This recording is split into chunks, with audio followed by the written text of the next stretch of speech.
ఇక తీర్మానం ఏం చేసినాడు ఏం కథ మీ అందరికి తెలిసి ఉన్నది. ఇక నేను కొత్తగా చెప్పాల్సిన పని లేదు, మీరు కళ్ళారా చూసినటువంటి మనుషులే. కాబట్టి ఈ ఎన్నికల్లో గౌరవ పెద్దలు మంత్రి గారు ఇప్పుడే చెప్పినారు, ఈ 3 ఉమ్మడి జిల్లాల్లో కంటే హుజూర్ నగర్ కోదాడలో భారీ మెజార్టీని ఇవ్వబోతా ఉన్నాం మల్లన్న అని చెప్పినారు.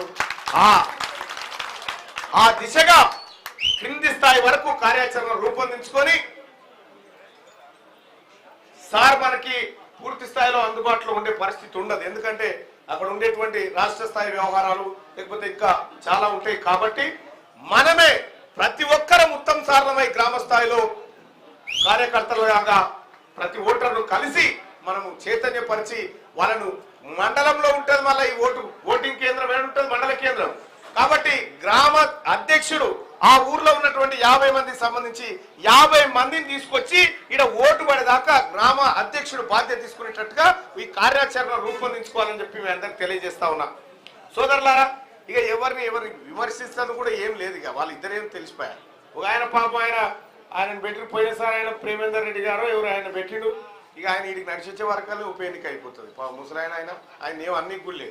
ఇక రెండో ఆయన పిల్లగాని పెట్టిండు, ఎవరిని రాకేష్ రెడ్డి అని పెడితే ఆయన కాలపాయిలో మద్దతే లేదు. మేము రామంటే మేము రామని ఎక్కడో అక్కడ పోయిండు.